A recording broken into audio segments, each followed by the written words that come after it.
Shri Venkateswara gold తాకట్టులో ఉన్న మీ బంగారాన్ని విడిపించి కొనబడును.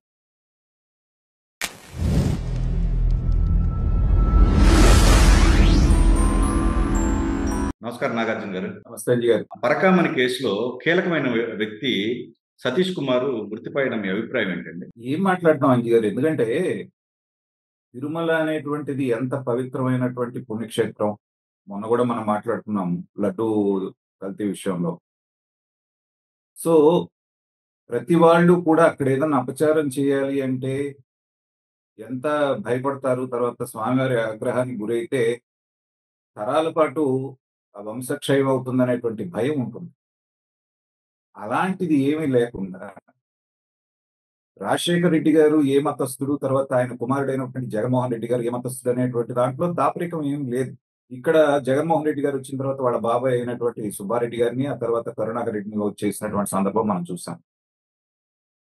నాస్తికుడైనటువంటి వెంకటేశ్వర స్వామి మీద ఎలాంటి భక్తి ప్రపత్తులు లేనటువంటి కరుణాకర్ రెడ్డి అనేటువంటి ఒక సైకో మనస్తత్వం. అంటే జగన్మోహన్ రెడ్డి గారిని చాలా మంది ఆ పనులతో అంటారు, కానీ నేను అలా అన్న కానీ ఇతన్ని మాత్రం, కరుణాకర్ రెడ్డి అనేటువంటి వ్యక్తిని మాత్రం మనం గోముఖ వ్యాఘ్రం అంటారు చూసారా, అలాంటి క్యారెక్టరు ఈ ఈ కరుణాకర్ రెడ్డి. దేవుడు అనేటువంటి ముసుగులో ఏమాత్రం విశ్వాసం లేకుండా వెంకటేశ్వర స్వామి సమక్షంలో ఎన్ని అరాచకాలు చేయాలో అన్ని అరాచకాలు చేయడం జరిగింది. ఆ తర్వాత జగన్మోహన్ రెడ్డి గారి జమానా వచ్చిన తర్వాత వీళ్ళకి పట్టపగ్గాలు లేకుండా పోయింది. సో పరకామణిలో జరుగుతున్నటువంటి దోపిడీ ఏదైతే ఉందో కళ్ళు బయర్లు కమ్మేటువంటి దోపిడీ అండి. 100 కోట్లు పైన కేవలం సొమ్ము డాలర్లు తీసుకెళ్లినటువంటి దొంగతనం చేసినటువంటి ఏంటంటే, ఇది కేవలం ఒక జగన్మోహన్ రెడ్డి గారు లేకపోతే రాజశేఖర రెడ్డి చాలా దశాబ్దాలుగా జరుగుతుందని చెప్తున్నారు వెనక్కి వెళ్ళినటువంటి వాళ్ళు. అయిన తర్వాత వీళ్ళ నోటీస్కి వచ్చిన తర్వాత చట్ట ప్రకారంగా ఎలాంటి చర్యలు తీసుకోకుండా కాంప్రమైజ్ చేసేసి లోక్ అదాలత్లో వేసి కేసు వెనక్కి తీసుకొని చేసుకున్నటువంటి పరిస్థితి ఏదైతే ఉందో మనందరం చూసాం. తర్వాత పెద్ద మనుషుల పరిష్కారం లాగా వాడు సంపాదించిన పాపిస్ట్ సొమ్ములో కొంత సొమ్మును తీసుకొచ్చి దేవస్థానానికి డొనేట్ చేయడం, దాన్ని వీళ్ళు యాక్సెప్ట్ చేసి తీసుకొని అక్కడితోటి వాడు పాప ప్రఖ్యాళన అయిపోయినట్టు కొన్ని ఆస్తులు వాళ్ళ పేరు మీద రాయించుకొని కొన్ని చేయడం అనేటువంటిది ఇది మనకి మీడియాలో వచ్చినటువంటి. అయితే ఇప్పుడు ఆ సతీష్ కుమార్ అని ఎవరైతే మనం అనుకుంటున్నామో హత్య చేయబడ్డటువంటి వ్యక్తి, అతను కంప్లైంట్ చేశాడనేటువంటి ఒక దీంతో అతను ఎంత దారుణమైనటువంటి హత్యకు గురయ్యాడో చూసామండి. ఇందాకే పోస్ట్ మార్టం రిపోర్ట్ అని చెప్పేసి మీడియాలో చెప్తున్నారు. ప్రాణహాని ఉంది నాకు అని మిత్రుల దగ్గర అంటాం, పెద్ద పెద్ద వాళ్ళందరూ దీంట్లో ఇన్వాల్వ్ అయి ఉన్నారు అనేటువంటిది ఇందాక వాళ్ళ మిత్రుల ఇంటర్వ్యూస్ లో కూడా చెప్తున్నారు. చివరికి ఆయన శవమై తేలేడు. పోస్ట్ మార్టం రిపోర్ట్ లో ఏంటంటే దారుణాతి దారుణంగా తల వెనకాల గొడ్డల్లాంటి దాంతో కొట్టి చాలా ఎముకలు అతను దీంట్లో విరిగి ఉన్నాయి శరీరంలో. అంటే ఎన్ని రకాల హింసలు పెట్టుంటారో చూడండి.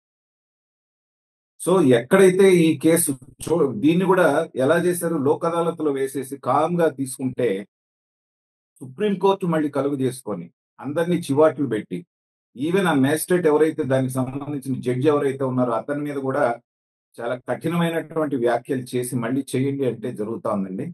ఇది వీళ్ళకి కొత్త ఏం కాదు అంజి గారు, మనం చూసాం కదా. వివేకానంద రెడ్డి గారు ఇవాళ ప్రజలందరూ అనుకుంటుంది ఏంటి, రాష్ట్రంలో వివేకానంద రెడ్డి గారి హత్య కేసులో ఉన్నటువంటి ఎంతమంది సాక్షులు గల్లంతయ్యారంటే ఇప్పటికీ అందరూ అనుమానాస్పద మృతే కదా. అవును. కాబట్టి వీళ్ళకి ఇది మంచినీళ్ళ ప్రాయం అండి. వివేకానంద రెడ్డి గారిని లేపేసిన వాళ్ళకి వాళ్ళ సాక్ష్యం లేపడం అనేటువంటి పెద్ద ఇదా. మరి మన న్యాయ వ్యవస్థలో ఉన్నటువంటి లొసుగుల్ని మనం ఏమనుకోవాలో అర్థం కాదండి. ఒక్కొక్కసారి చూస్తే చాలా బాధాకరంగా ఉంటుంది. ఎవరైతే చేయించారనేటువంటిది ప్రజలందరికీ తెలుసో అతన్ని ఇంతవరకు అరెస్ట్ చేయడం అనేది జరగలేదు. బాగా ఒత్తిడి వస్తే సిబిఐ కూడా అరెస్ట్ చేశాం, వెంటనే బెయిల్ ఇచ్చామన్నారు. ఎప్పుడు అరెస్ట్ చేశారు, ఎప్పుడు బెయిల్ ఇచ్చారో అవినాష్ రెడ్డి తెలియదు. కూటమి ప్రభుత్వం వచ్చినప్పటికైనా అతనికి సరైనటువంటి ప్రొటెక్షన్, ఎందుకంటే ఇది చాలా కొన్ని కోట్ల మంది భక్తుల మనోభావాలకు సంబంధించినటువంటిది కాబట్టి కొంత ప్రొటెక్షన్ ఇచ్చి అతన్ని కొంచెం కాపాడుకుంటే బాగుండేది అనేటువంటిది వాళ్ళ కామన్ మ్యాన్ అంటున్నాడు. అతను ఆల్రెడీ నాకు థ్రెట్ ఉందనేటువంటి భయంలో ఉన్నప్పుడు కొంత వీళ్ళ వైపు నుంచి కూడా ఉంటే బాగుండేది. తర్వాత పెద్ద తలకాయలన్నీ దీంట్లో ఇన్వాల్వ్ అయి ఉన్నాయి అనేటువంటిది ఏంటంటే, ధర్మారెడ్డిని మొన్న చూసామండి లడ్డు కేసులో. వాళ్ళకి తెలిసినటువంటి క్షణాన వాళ్ళు ఏం చేయాలి, ఫస్ట్ పోలీస్ కేసు పెట్టాలి ఫస్ట్. అతను అరెస్ట్ చేసి అక్కడి నుంచి రికవరీ చేయాల్సినటువంటిది కాకుండా, పెద్ద మనుషులు పంచాయతీ చేసినప్పుడే శ్రీవారి పట్ల వాళ్ళకి ఎంతటి ఇదుంది భక్తి అనేటువంటిది తెలిసింది అంజి గారు. ఈ పరంపర ఇలాగే కొనసాగుతూ, ఇలాగ మనకు బయటపడ్డది కేవలం ఈ పరకామణి చోరీ ఒకటి, కల్తీ లడ్డూలు మాత్రమే.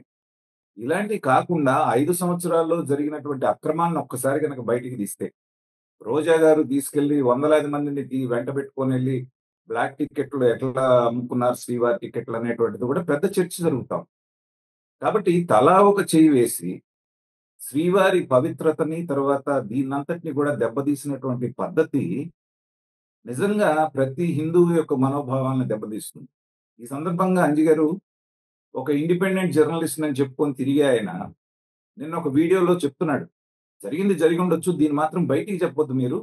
బయటికి చెప్తే వెంకటేశ్వర స్వామి గారి మహత్యాన్ని ప్రజలు నమ్మకుండా పోయే ప్రమాదం ఉంది కాబట్టి ఇలాంటి బయటికి ప్రచారం చేయొద్దని ఆ జర్నలిస్ట్ మాట్లాడుతున్నాడంటే, ఈ నెట్వర్క్ అంతా ఏ రకంగా పనిచేసింది, వీళ్ళందరూ కూడా గూడు పుట్టానికి ఒక ముఠాలాగా ఏర్పడి తిరుమల తిరుపతి దేవస్థానాన్ని భ్రష్టు పట్టించినటువంటి పద్ధతి, అక్కడ చేసినటువంటి అపచారాలు, ఆ సందర్భంలో ప్రజలని ప్రాణాలతోటి ఎలా ఆడుకుంటున్నారు, వాళ్ళని ఎలా ఎలిమినేట్ చేస్తున్నారని చూసినప్పుడు ఏంటంటే చాలా బాధగా.